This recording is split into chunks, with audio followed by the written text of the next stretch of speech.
हत्यारा है, हत्यारा।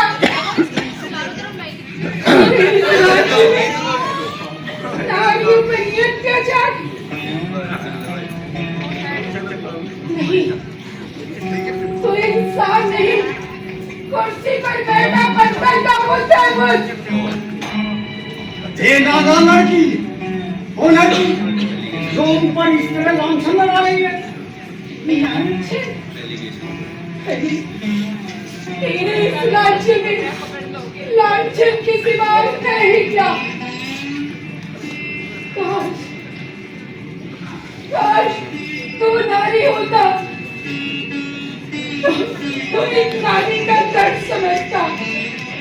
बात क्या है?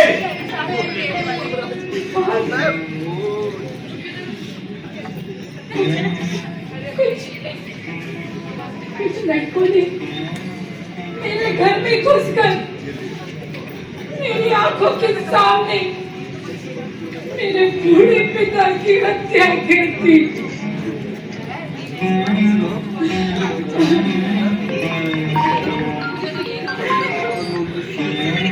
हाँ बहन, मैं चौधरी चरण सिंह यूनिवर्सिटी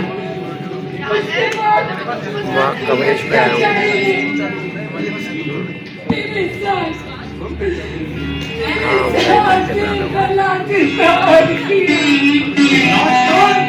ये झूठ है। झूठ? क्या झूठ है? बलात्कार की परंपरा के विरुद्ध है। क्या विरुद्ध है? अरे यही महाराज कि रोज होने वाली घटनाओं में हत्या हमेशा बलात्कार के बाद होती है, पहले नहीं। हत्या के बाद तो हत्यारा भागने की सोचता है, बलात्कार की नहीं। अरे चुप रहो, तुम बताओ सच क्या है? महाराज मैं एक अजनबी नौकर हूँ, भला सच कैसे बोल सकता हूँ? अरे सच बोलो, वरना नौकरी से हाथ धो बैठोगे। जी महाराज, ये लड़की बिल्कुल सही कह रही है, सच कह रही है। अपराधी कौन है? जी राजकुमार अभयनाथ जी। क्या? मेरा बेटा? तेरा तेरा बेटा यानी कि शासक का बेटा।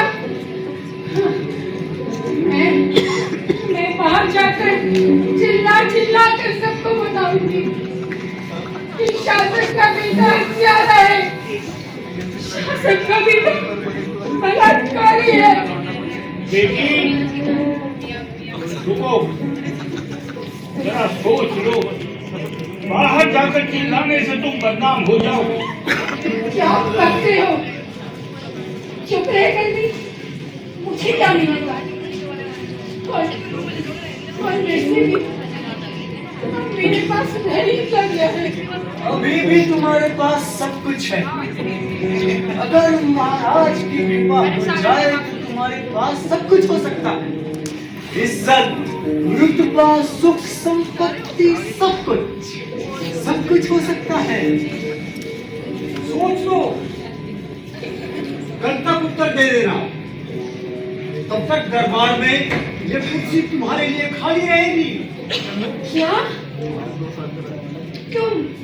तुम एक कुर्सी से नारी की इज्जत का दाम चुकाना चाहते हो? नहीं नाना लड़की, नहीं नाना लड़की, मैं इस मंत्री की कुर्सी पर बैठाकर तुम्हारी इज्जत बचाना चाहता हूँ।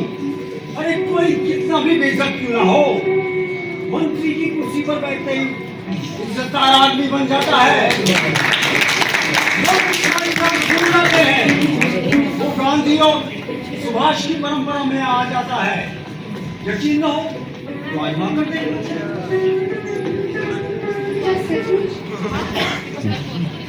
पीछे का इतिहास भूल जाता है।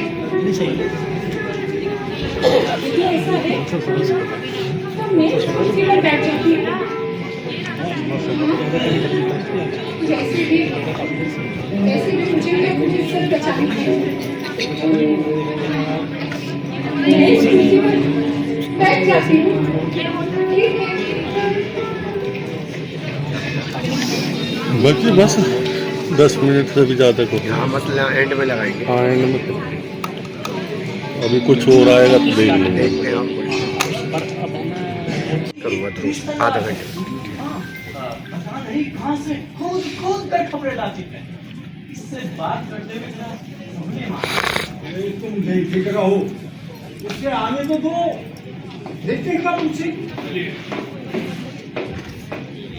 नमस्कार। आइए कात्यायनी कबीर साहिबा, आप हमसे क्यों मिलना चाहती बताइए। महाराज, मुझे खेद है कि आपको ऐसे में कष्ट दे रही हूँ, लेकिन बात ही कुछ ऐसी है कि मुझे खुद सच्चाई की तस्दीक करने के लिए यहाँ आना पड़ा। तुम पत्रकार हो, सुंदर होने के साथ साथ जहीन भी हो। हमें बहुत खुशी हुई तुमसे मिलकर। पूछो, जो पूछना है पूछो। अभी कुछ दिनों पहले आपके इस राज्य में एक महिला के साथ बलात्कार हुआ था और कुछ अत्याचारी गुंडों ने उसके पिता की भी हत्या कर दी थी। वह बेचारी न्याय के लिए दर दर भटकती रही, लेकिन उसे कहीं न्याय नहीं मिला। फिर सुना है कि वह आपके पास भी आई थी। क्या हुआ उसका? हमें बहुत खुशी है कि आप महिलाओं के लिए इतनी फिक्रमंद हैं। लेकिन जिस महिला का आप जिक्र कर रही हैं और जिस पर अत्याचार होने की बात आप कर रही हैं और जिसकी तहकीकात करने के लिए आप आई हैं, वो महिला तो हमारे मंत्रिमंडल में सम्मानित मंत्री हैं।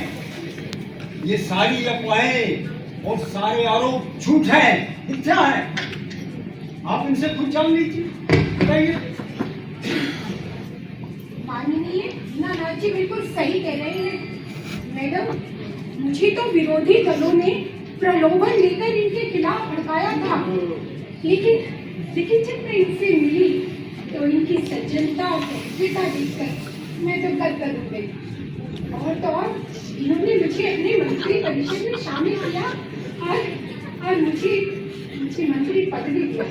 आपको जरूर कोई गलत फहमी हुई है, दोबारा तहकीकात कीजिए। अब तो आपको सच और षड्यंत्र का पता लग गया ना। परंतु किंतु छोड़िए, यानी समय के साथ चलकर अपने बारे में भी सोचना शुरू कर दीजिए। जी, मैं कुछ समझी नहीं। अरे इसमें समझना क्या है, तो आप मैं समझा। आप इधर आइए, इधर आइए। आप कुछ करना है, मैं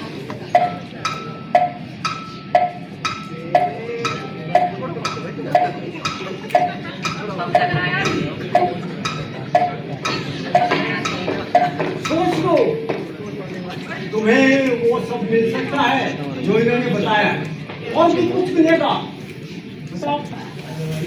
जी, प्रस्ताव तो ठीक है आपका, परंतु मुझे करना क्या होगा? ये करना क्या है, वही करती रहिए जो आप अब तक करती रहिए। सिर्फ सच बोलने का अंदाज पूरा बदलना पड़ेगा।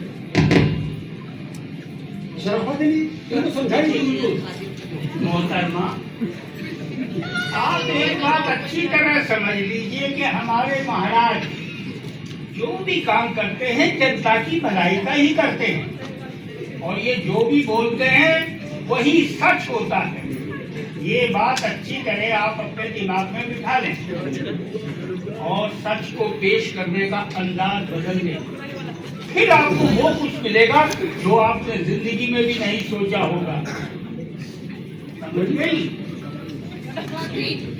अब मेरी समझ में सब कुछ आ रहा है कि कैसे विरोधी आपके ऊपर मिथ्या आरोप लगाकर आपकी साफ सुथरे इमेज को खराब करना चाहते